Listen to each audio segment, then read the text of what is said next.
Welcome to Shut Up and Ride. Just me and Simon today. We've got no Benji because apparently he's very busy. Where is he? I don't know. He just doesn't love us. He does not love us. Well, no, but to be fair to him, this is his time. This is his time to shine. He's a busy little bee, isn't he, at this time of year? He is. We've had some messages about that actually, but we need to discuss it with him.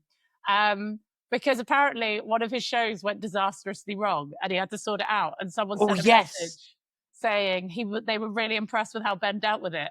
But I feel like we can't really talk about it because he's not here. But I love the fact that someone was like, he didn't cover that shit up. He properly messed up, but he owned it. But he dealt with it. He owned it. Yeah, man. To be fair, I wouldn't expect anything less of him, really, than to own it and, No. Kind of admit his mistakes or admit his errors and then do better.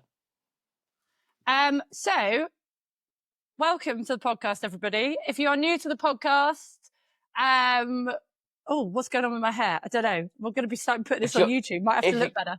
If you're new to the podcast, thank you so much for joining us. That's absolutely amazing. And please tell all your friends. Yes, please like, share, follow, all of that.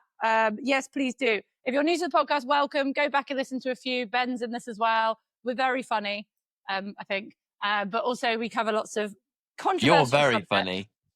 But also we are sponsored by Charles Owen, who we love, who we adore, who make amazing hats to protect your head. And it's very exciting because they're coming on tour with us and they're just wonderful. So please go and follow Charles Owen as well. And even better, go and buy a hat and say you heard it on the podcast. Thanks. Right. Simon, we have done a Q&A on Instagram. So we're going to get to that in a minute and read out some questions.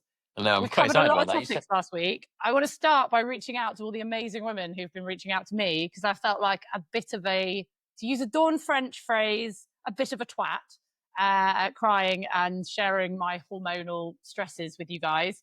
But lots of women have reached out saying they've played it to their husband because apparently I was describing how they were feeling. And lots of women telling me how they're feeling. And the irony is that I was having no time to do anything and then had to spend lots of time answering messages.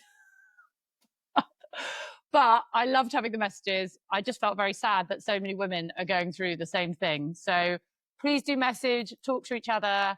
But yes, I don't know if you've had any messages, Simon, about the podcast last week. Because we did cover quite a few controversial topics, but we've had lots of messages. Yeah, I've had a couple of messages actually about what you spoke about too, about how helpful it's been. So yeah, it's a great thing, and I thought you were very brave talking about that. I don't know about brave. It is brave to talk about something like that. It's so personal. That's such a personal thing. And, it's still a bit of a taboo subject to talk about, isn't it? So I think that was very brave of you. Yeah, it is amazing how many people are going through it as well. So we are going to endeavour to find someone who is more qualified than I and less ranty than I, hopefully. And definitely more qualified than me. I don't know. You were pretty. You and Ben. Everyone was like, "Oh, Ben and Simon dealt with it so well. They're so nice." I was like, "They're not always that nice," but yes, they were in that moment. We are always that nice. We also, before I forget, spoke about the Heath Ryan whipping incident, which again, lots of messages about. And someone messaged, I'm not going to name names or go into too many details because obviously it's all kind of he said, she said. But someone messaged to say they'd actually been to the yard, worked on the yard, and his wife loved horses more than anything. And they were like, she was very sad that this had happened and that she knows how much the horses are adored at his place. And also that the indoor, because we were saying all these things always happen undercover, but his indoor doesn't have sides. It's actually open in some of the sides and actually quite open. So, which is great because it's good to hear that it's not all like this at his place. But I just wish someone from his team would come on social media or come to us or share this information, that it doesn't have to come kind of secondhand from someone. Yeah.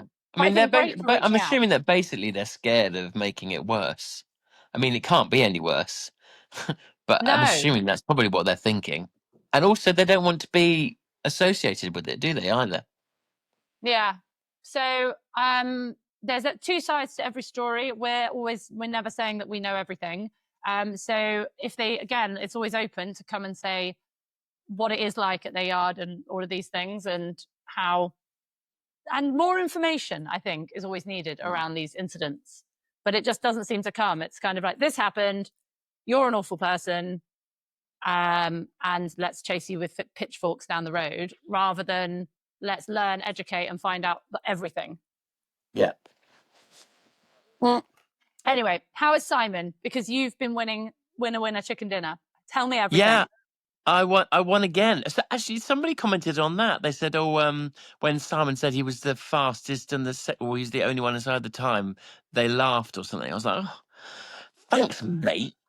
Because actually, I did it again. I was the fastest of the day at Upton House, and I won there. So that was pretty cool. I was really chuffed with that. What did you win this time, Simon? Oh God, I don't know. 200 and something pounds. So is this the start of a new, faster Simey? Faster? No, don't be silly. I'm still going to get my money's worth, although it was really easy, and it was really good. It was really good. I think, to be fair, I think I'm probably a little bit braver than maybe I give myself credit for sometimes. But yeah, I'm not a big fan of going fast, but I can do it. Exactly. We're also getting old, Simon. Can't get that fast I know. anymore. We're getting old. Old and crusty. We can't all be like Ben. Young forever. Although he is young anyway, isn't he? He is very young. What is he? He's 30-something. Is he 30-something? That's so bad that we don't know how old Ben is. He just seems to go all over the country, standing on horses, trying not to fall off. That is basically a summary of what Ben does for a living. And then I see videos and pictures of people that work with him galloping along upside down, galloping like kind of dangling down the side of a horse. Yes, exactly. It's pretty impressive stuff, isn't it? Slightly scary, but pretty impressive. Would you have a go at it if he? Well, we're going on tour. I hope everyone. Galloping along upside down. Yes. I mean, knowing me, I'd probably dislocate my shoulder or something. You would hurt yourself. It might be a bit fast for you, Simon. Well, no, because my shoulders pop out all the time anyway. So, yeah, that's kind of like, that would be my biggest concern.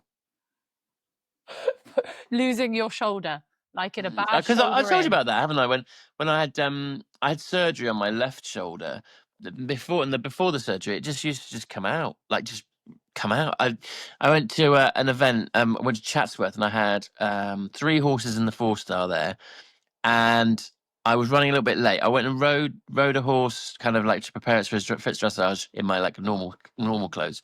Then I went back to the lorry, and then I think it was Amanda was there with me, like start getting the horse kind of ready and looking really smart. And I ran into the lorry to go and get changed, and I took my jumper off too fast, and my shoulder popped out. Oh. So then, because at that point, the reason I had to have surgery is because there was like a hook on it. So when it came out, there's no way you're going to get it back in. And we didn't realize that at the time. So like we tried to get it back in, and it was absolute agony. And then my dad took me to, who never comes to an event, it just happens he was there then, took me to A&E, and they had to knock me out to put it back in. And then they wouldn't let me ride. That's not very international velvet, is it? If it was No, it wasn't international velvet. I was like, oh yeah, it's back in, I'm all good to go. And they're like, nah, sorry, you've had all those drugs, so you can't. Oh, no, in international velvet, they'd have literally put a towel around you, held it in, and you'd have ridden for gold at the Olympics. Such a great movie, isn't it? Oh my God, I love that film. Okay, literally love that film so much.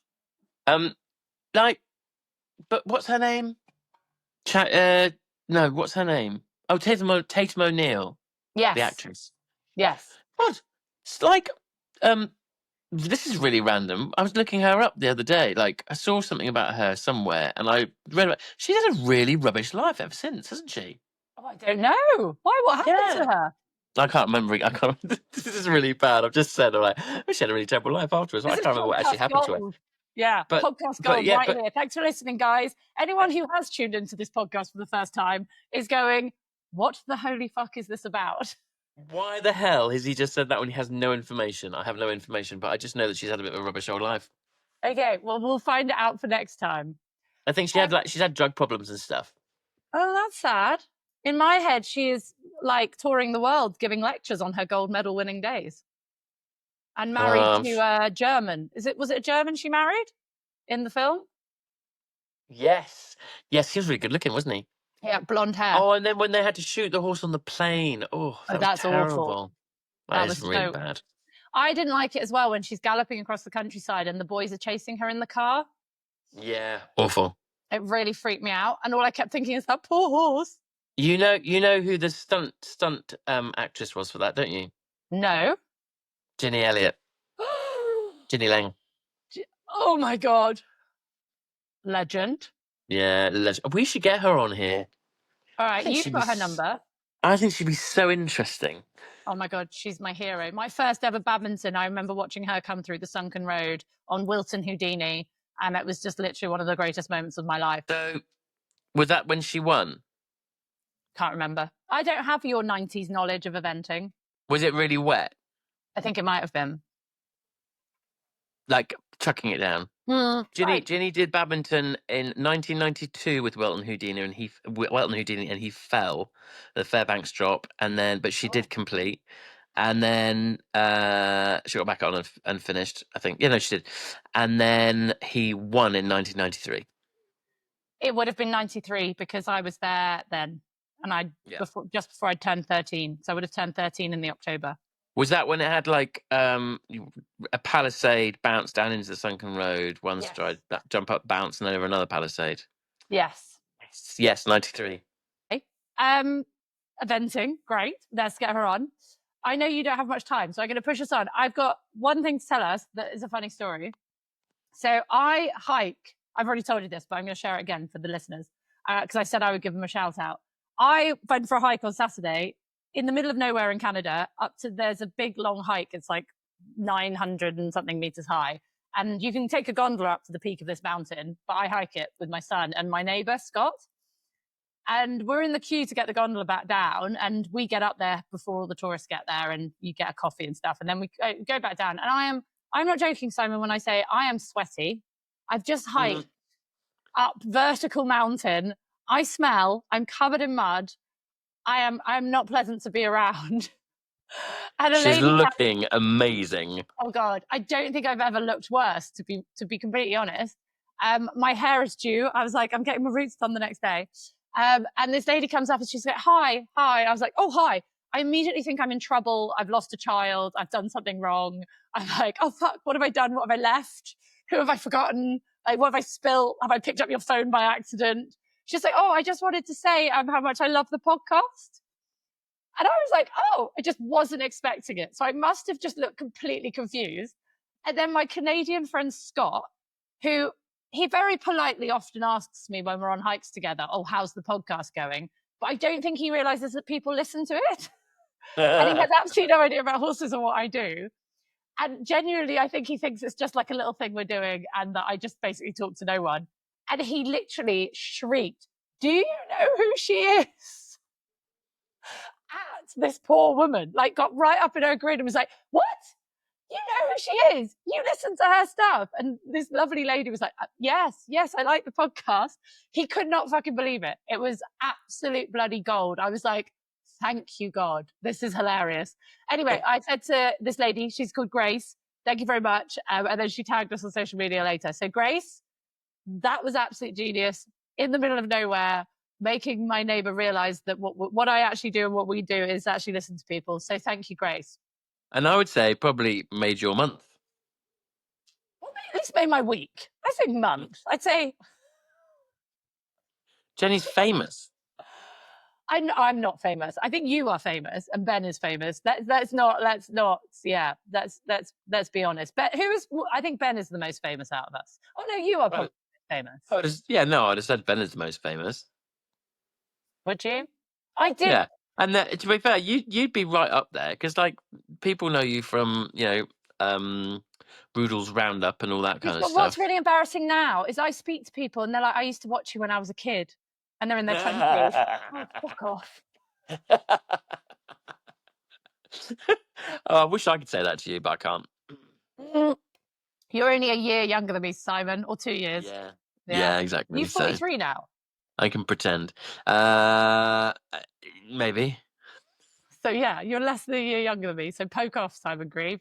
You with your perfect hair. Just because you've got so much hair, no one knows how old you are. It's definitely not perfect hair right now. It's crazy. It's wild. Okay. We're both looking very dishevelled. I'm about to go to I'm going to Bersham horse trials tomorrow, and I was thinking, oh, I need to fit in getting a haircut before I go, otherwise it's going to be wild and crazy and uncontrollable, and I haven't been. And then you can so it's going to be wild and crazy and uncontrollable. Or a hat. Wear a hat. A Charles Owen hat. I could wear a Charles Owen hat. I could just let it all hang out. Well, let's hope we're talking about your hair after last week's podcast, where we ended up talking about something else that hangs out. We're not going back there again. I did say to my mum, I'm really sorry. She said yes. She did listen. She sent me a message going, I've just listened to the latest podcast. ...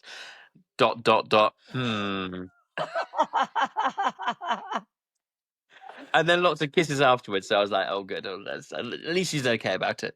Hopefully. Oh my God. Can I tell you another story about my friend Scott, who I go hiking with? Yeah, go on. This is fucking genius.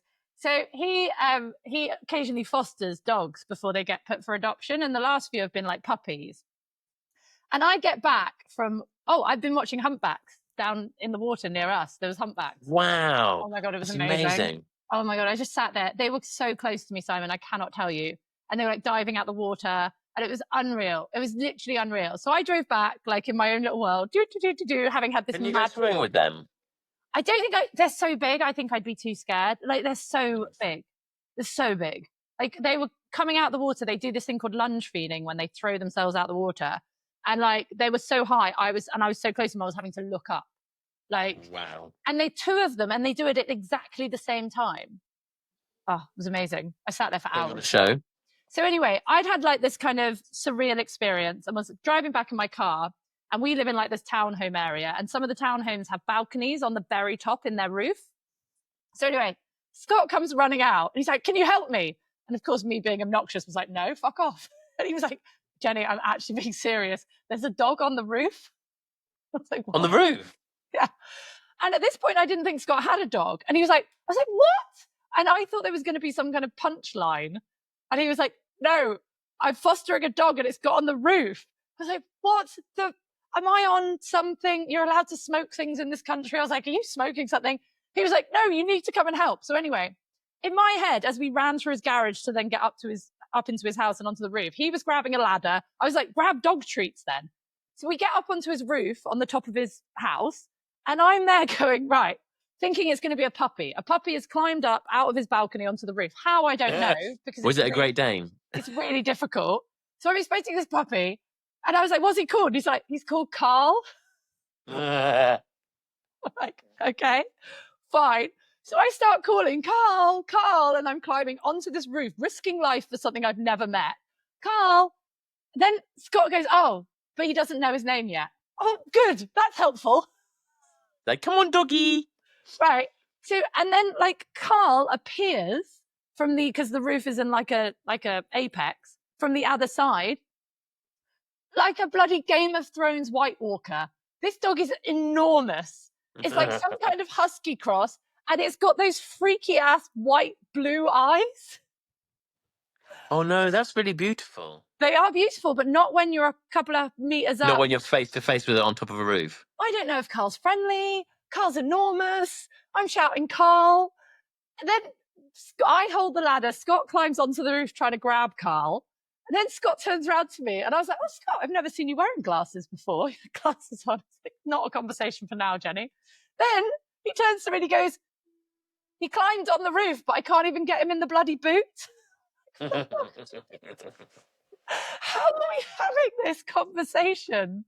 I'm thinking that Carl rules the roost a little bit. Oh my God, Carl's amazing. So end of the story was that we managed to grab Carl and get Carl onto the roof, off the roof, onto the balcony and back downstairs. Carl's an absolute legend of a dog, but I've never been so scared. But also, you know, when you're really frightened because you're high up and you think you're going to die or get bitten, but at the same time, it's really funny. So then you can't really do anything.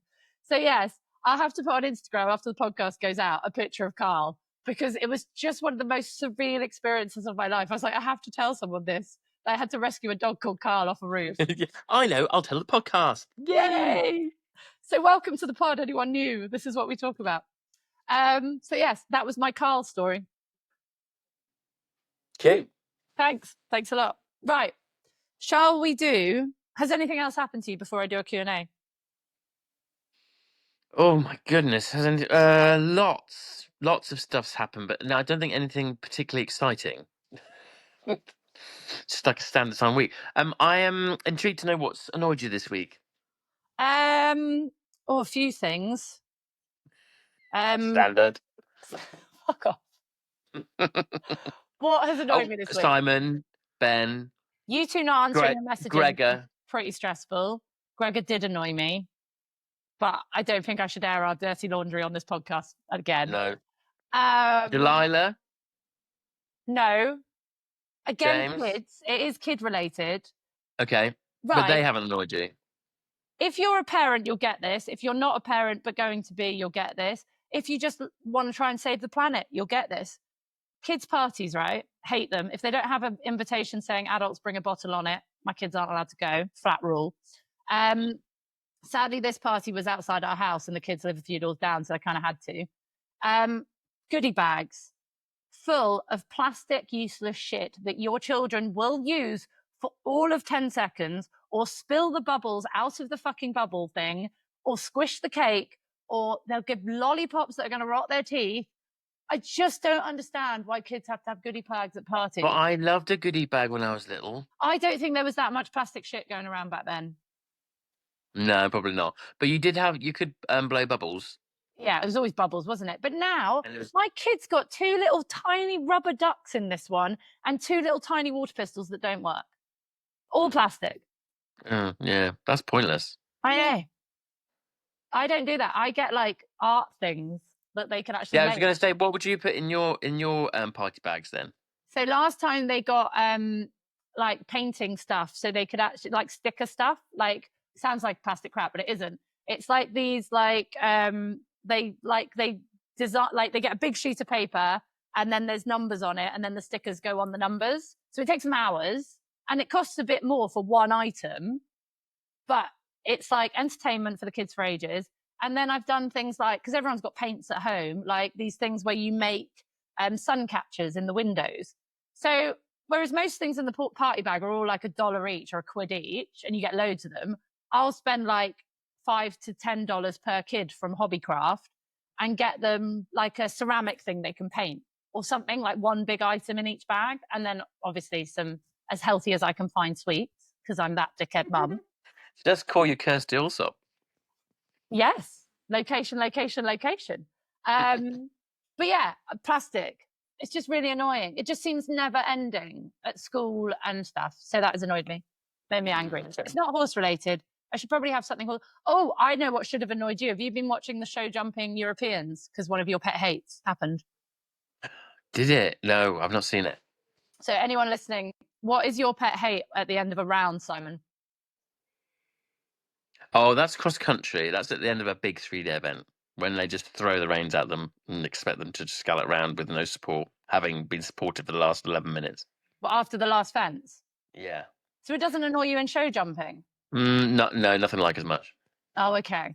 Yeah, there was quite a lot. It's because like the horses are tired and they need your support at the end. Like that's the time when they need your support most, and that's when injuries happen.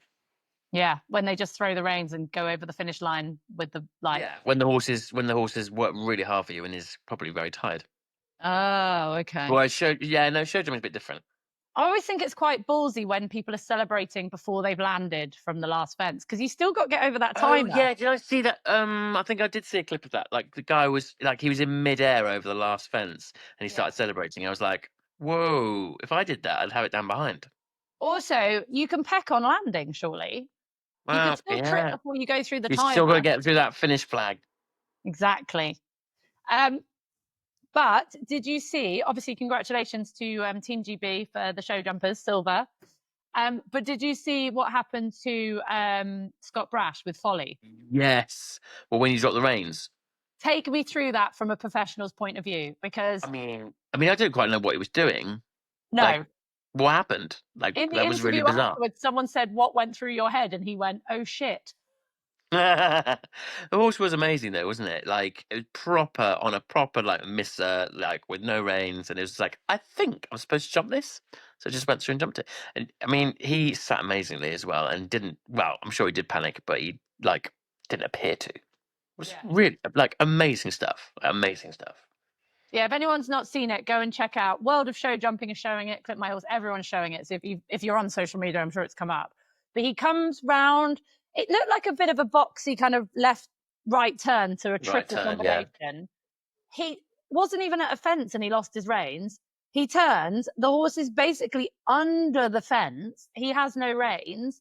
He holds his balance and he kicks through an almost impossible. And the horse turned itself inside out to clear, going through there. Unbelievable. Would you say that was more of a mare trait like that, to dig deep? If you get a good mare, they always say they'll dig deep for you. I mean, I don't want to be sexist or anything like that, so I can't go there. You don't ride many mares in real life. Oh, I've ridden loads of mares over.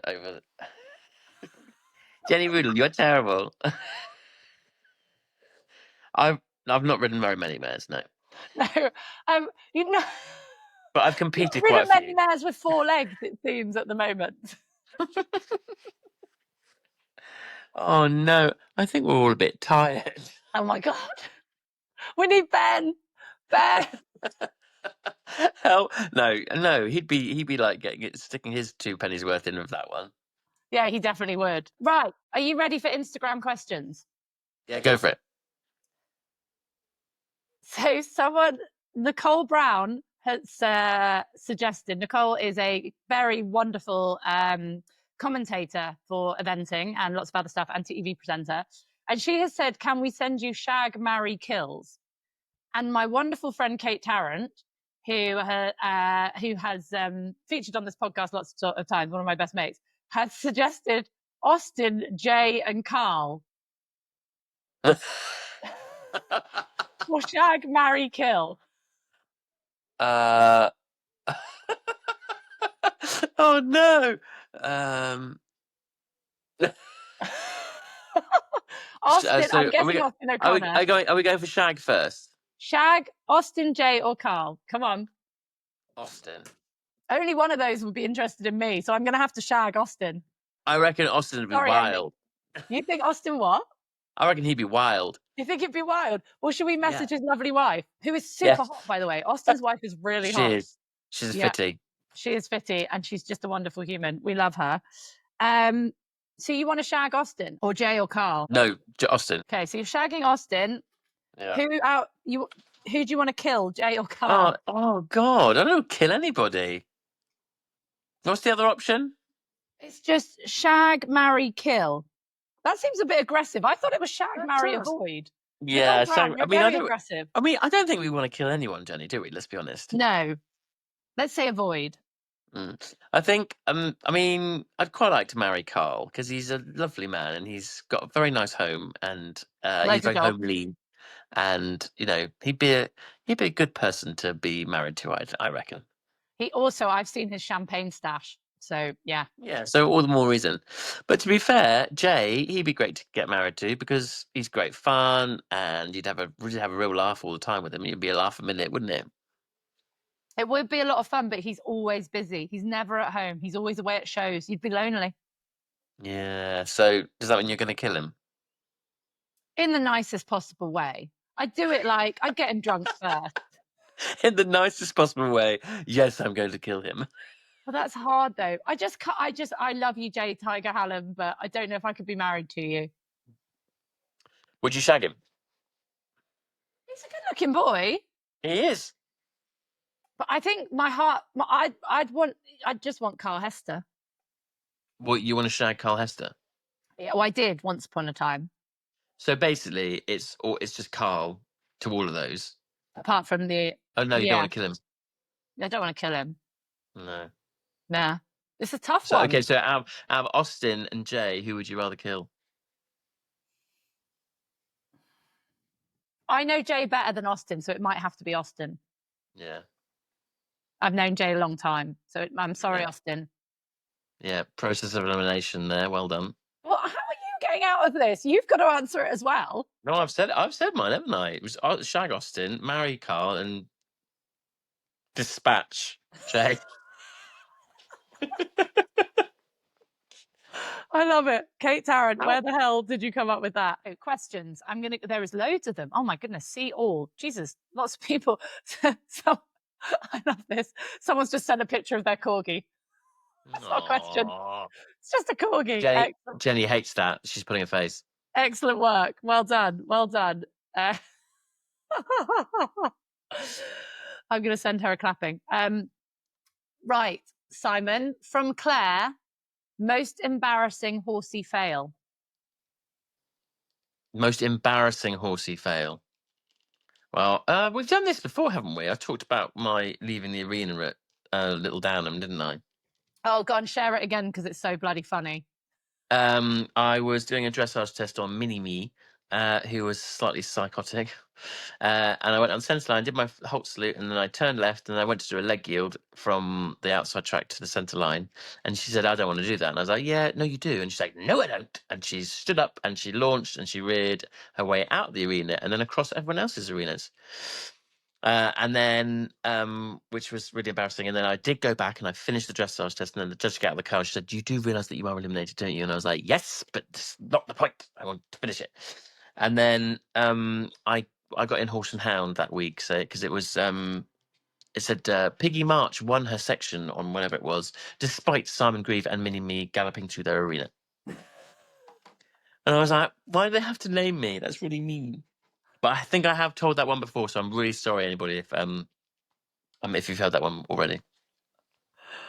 Oh, excellent! It was, it was quite a fail. That is brilliant. I just love the fact that Piggy won despite Simon Grieve galloping through her arena. Simon Grieve trying his absolute level best. I've also been Piggy March in Horse and Hound once. There was a photo of me, but like my head was behind the horse's mane, and it said Piggy March winning the AI at Great Witchingham or whatever it was. And I was like, I think you'll find that's actually me. They're just determined not to report anything good on you. Definitely exactly. Simon Grieve is rubbish. The end. We just can't believe that he would ever go fast enough, so therefore it didn't happen. Yeah, definitely not possible. Horden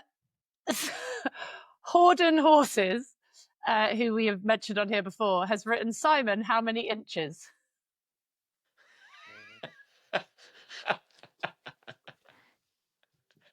Excellent. I was just about to say this is a family program, but it's not. I think that's taking a step too far. 12. Let's go for a sensible one. Simon, how many horses do you ride a week? Jenny ignored that. Yeah. What did you say? No, nothing. I said 12 because that's kind of 12.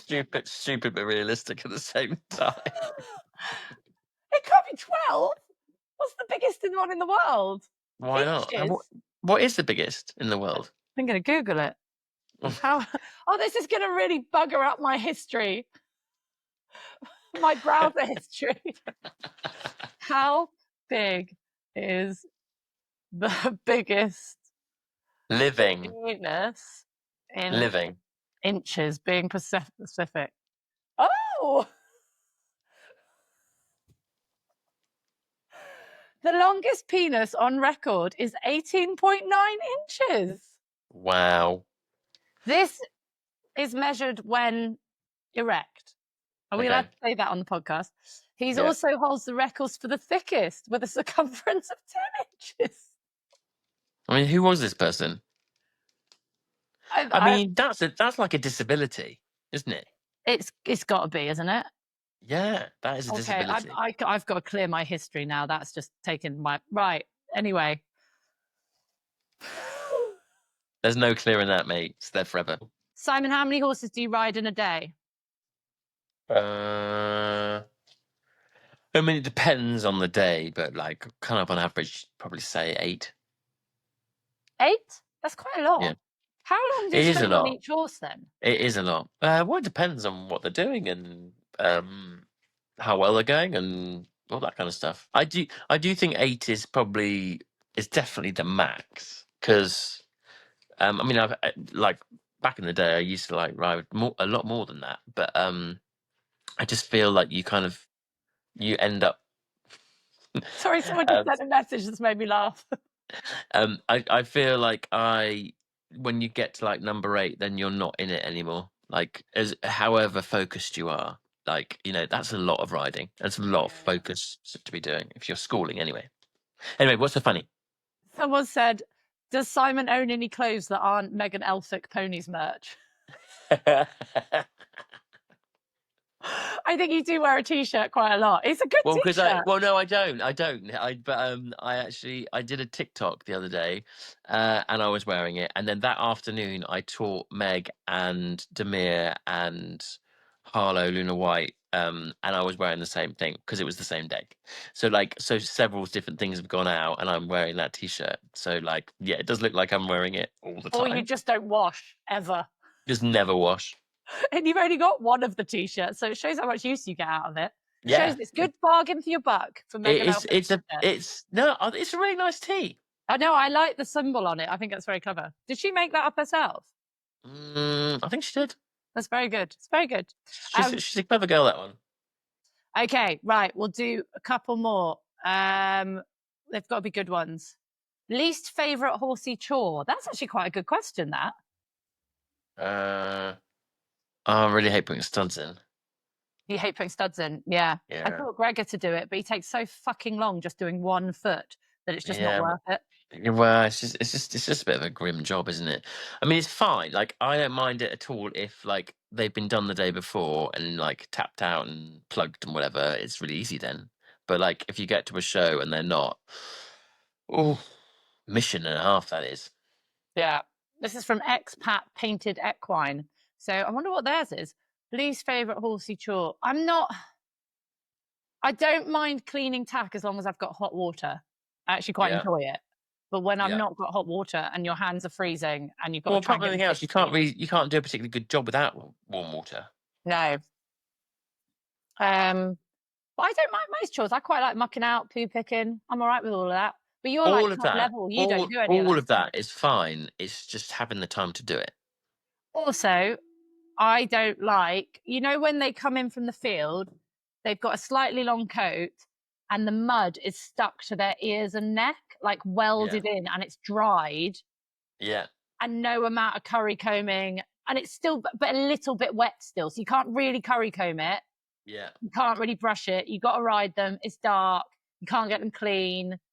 That is my least favorite thing. And it's in their ears and and it's one that doesn't want you to touch their ears. And it's I get that. I don't like that. How much of the chores do you do? Let's be honest. Me? Yes. Not loads at the minute. I saw a video of Jessica Springsteen, who is a great rider, obviously went to the Olympics. She's a brilliant rider. She's in an advert for some brand. I don't know what it is. And she's tacking up and doing all the stuff and then riding. And she is wearing a crisp white shirt. Yeah. A crisp white shirt. I can't wear a fucking crisp white shirt around my own house without getting dirt on it, let alone at the yard. I reckon I could tack up in a white shirt and be okay. It's doing all the other stuff. Yeah, tacking up's like, that's all right. It's doing everything else, isn't it? It's like putting a bale of shavings in. It's like moving your straw. It's all that kind of stuff. Picking out feet from muddy horses. But yeah, you can't tack up without the grooming and the picking out of the feet and doing all of that. Yeah, you can. Well, if someone else does it for you. Nah, I think that bit's okay. I think that bit's easy enough. But yeah, you can't I couldn't do the yard in that kind of stuff. No, and expect to remain clean. It's just not gonna happen. But I really enjoyed when COVID happened. It was just me and Maggie because I wasn't allowed to have people on the yard, and so we did the yard together, and I absolutely loved it because I didn't have anywhere to go, as in because we didn't have any shows to go to, couldn't go anywhere anyway. So like I spent the day doing my riding, doing my trimming, lots of grooming. The horses looked absolutely amazing, and I loved it. I just really enjoyed it. I enjoyed playing with the ponies, like, because I had the time to be able to do it, which was great. That's the difference, isn't it? Having time. Like, Yeah. I love the grooming and stuff when I'm not in a rush. But when you've only got an hour to ride, groom, tack, wash them down, everything, that's when it's stressful. Yeah. I love that. But yeah, like you say, when you've got time, right, I've got a couple more good ones and then we'll go. Yeah, I think people seem to think that I don't really do anything, but I'm like, I was doing, I was at an event the other day and I was doing a tail plait, and somebody walked past and, oh my God, are you, what? Can you do tail plaits? I'm like, yes. I mean, I'm not being funny, but getting to like be able to do this as a career, you don't just suddenly start riding. Like, you have to do everything else first. Like, you have to work and be a groom and like do everything properly, unless you're really privileged. I just like winding you up. No, you do. You do a lot and you work very hard. I've been on your yard.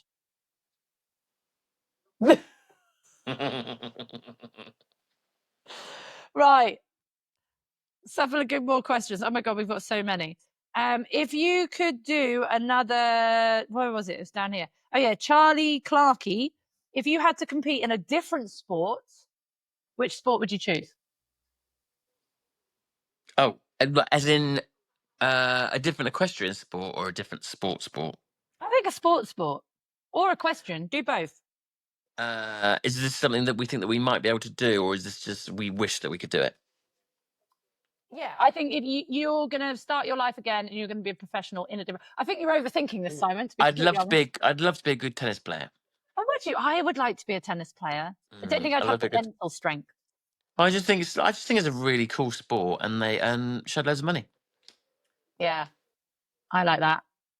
I genuinely believe, whether misguided or not, if the opportunities that women have now had been around when I was younger, this is going to sound a bit weird, but I genuinely think you're making it sound like you're 100 years old. I am. I think I would have been a cricket player. Oh, that would have been quite cool, wouldn't it? Yeah, I love cricket. I love playing it. We weren't allowed to play it at school. We were given no opportunity to play it. I used to play it with my brothers. I'm really good at throwing. I'm really good at batting.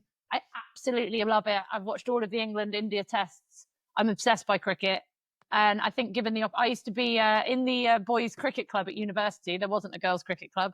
And I used to do the scoring for them, and I used to do slips practice, and I used to go to their practices and bowl them and stuff like this and bat with them. But yeah, absolutely loved it. I used to date an England cricketer once upon a time. Well, there you go. Yes, I'm obsessed with cricket, and I think had my life it been open to me from a young age, like, but yeah, but yeah, I genuinely think had cricket been open to me, I would have had a bloody good bash at being a cricketer. But we weren't allowed to play football, cricket, anything like that. So that I get quite emotional watching the Lionesses play as well. Like, I think it's amazing now. Because you feel like you would like to be able to do that yourself. Yeah. I love the fact that it's not even a question for Delilah that girls play football, whereas it just didn't happen. And it is amazing, isn't it, how times have changed? Anyway, oh yeah, absolutely. Random fact. It is funny though, because whenever I work with like someone who's an influencer like Meg or Tina, I get loads of followers on my Instagram, and then I'll post about cricket and I'll lose loads of followers. Oh, they're like, we did not come here for this. We did not want to know about this. If you could, oh, here's a better question for Simon from Horde and Horses that doesn't involve your Willie.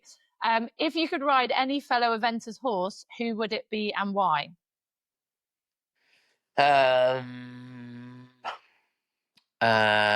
Alive or dead? Not specified. Go either. Not specified.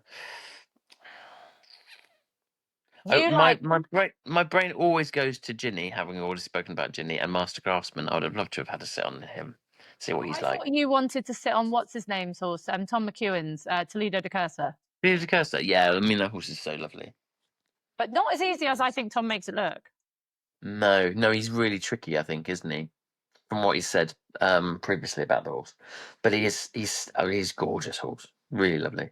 But yeah, no, I was just like going back. We must get Ginny Lang, Ginny Holgate, Ginny Elliott on the pod if we can, because she'd be so interesting. She was such an amazing horsewoman and so ahead of her time, and her horses were so beautifully trained. I actually put a thing on my story the other day about which was I was cantering along on Henry the grey horse because he's been off for a little bit, and I was like, oh, guess who? And somebody put, oh, is it Murphy himself? And that Ian Stark wrote, but Ginny produced him, produced Murphy. But like, yeah, she was pretty spectacular, and I'd love to speak to her. I think she'd be really fascinating. Well, I think this could be like for the next question, because you look like you've got a bit of a girl crush on her. If you could date an eventer with no consequences, who would it be? And someone's put in brackets, not Tim Jenny from SMT Eventing. It would be Tim Price. Yeah, because Tim's so nice. But would yours not be Ginny? Date her. Yeah. Oh, yeah, but I think I'd probably date Kylie Body. She's so cool. I was with her today, actually. She's just great. She's just great fun and she's a lovely person. She's really down to earth. She's incredibly talented at lots of different things. I think she's great. Well, that's a good shout. Mine would have to be Tim Price. I'd have to be. I thought he was off limits, so He is I off mean, limits. because But if he was he'd be not right off up there for me limits, as well. you never know. Who would you date woman-wise?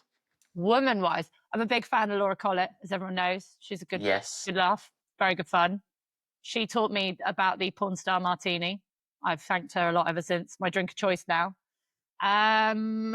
Who would I date? Who is a good laugh? There's quite a few. Like, does it have to be an eventer? Oh yeah, it probably would have to be an eventer. Oh, I don't know. That's a really tricky question. Who would I have a girl crush on?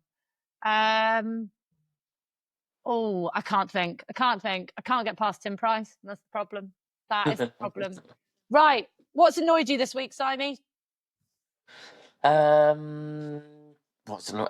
Well, I don't know whether it was annoying or not. It's certainly got me thinking. When I was at Upton House, I was waiting to go cross country on in the collecting ring, and there was this young girl, obviously looking very nervous.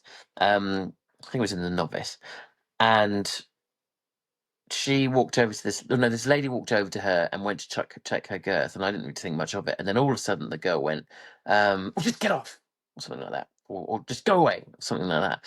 And basically, it was her mother, and she was being basically being really rude to her. And I didn't know whether I should be annoyed about it or empathize with it, because she was clearly really nervous, and that's obviously her way of dealing with it. And I actually she then went off, and they went over to the lady. I was like, "Oh, someone's feeling a bit nervous, aren't they?" She said, "Oh, it's just so embarrassing." I was like, "Honestly, it's not embarrassing. It happens all the time, that kind of stuff." But yeah, I was like, "Am I annoyed that she's being so rude to my mum, or am I thinking, oh, she's obviously really nervous?" What would you be thinking? I would be thinking that manners cost us nothing, no matter how nervous you are. Don't be a twat. Yeah, that's true. And actually, I was teaching Ellie Healy today, who is Finn Healy's sister, and I was talking about that actually, because we were parked up next to Finn and his mum a couple of years ago now at an event, and we got back in the lorry to go home, and Amanda, who helps me, she said, "Oh, I was really impressed with that lad who was parked next to us today, because he was so polite to his mum." And they just got on really, really well, and that's quite rare, because very often we'll see kids not being very pleasant to their parents at events. And again, a lot of it is down to being nervous, isn't it? And I said that to Ella, and she said, "Oh, that's because Mum would literally, if we were rude or said something wrong, the horse would go back on the lawn and we just go back home. She just wouldn't have it." So yeah, we've been kind of like taught that we always have to be polite and treat her with respect, which is really good. It's important. Oh, I'm back. I think it is very important. I just don't think it costs very much to be polite and just be nice, no matter if it's your parents. And let's face it, the parents are probably paying the bill. Yeah, exactly. But I do get that when you're nervous, you can snap. I've also just realised who I would fancy if it was a female eventer. Go on then. Tina Cook. Oh, she's so lovely, isn't she? She's the best. Yeah, no, she's lovely. She's literally Good the best. shout. Good shout. Like that. Thank you very much. I was listening to What's Annoyed You this week whilst I was thinking of that, by the way. But no, I agree. I think that would annoy me. But I do kind of think as long as my kids are polite to people when I'm not around and they're a twat to me, I've done all right. I think that is often the way. If they're rude to other people like that, then that's when you've got to really nip that in the bud. Exactly. Right, Simon Grieve. This has been excellent. But I know you have to go. Yeah, sorry, because I haven't been home for the last 2 days, and I'm going eventing for the next 5, and I haven't seen James at all, and I won't be seeing him for the next 5 days. So, and he is actually here, and I'm doing this, so I'd like to go and try and spend a bit of time with him. Ah, he's a lucky man. Oh, isn't he just? Sometimes I think he probably wouldn't agree. Right, Benji, we will have you back next time. Thank you for all your questions. Please, pretty please, with a cherry on top, like, share this podcast. Thank you for all of your amazing messages. I promise I do read them. If I haven't replied, I will try and reply. Put the 16th or 17th in your diary. We are going on tour. We are going to be selling merchandise. We are going to have so much fun. Silly Prune is coming with us on tour. Becky Moody is hopefully coming to the Bishop Burton. 16th at Stow on the Wold. Unicorn Centre, and it's going to be the 17th at Bishop Burton. We're going to make lots of announcements with all the partners and brands who are coming. There's going to be VIP tickets. It's going to be a great laugh, and it's going to be lots of fun. But it's going to be great. It is going to be. Can you end on an accent for us? Because I look forward to your accents. Oh goodness. Jenny Rudel, sharp and raid. That'll do, Simon. That'll do. That'll do.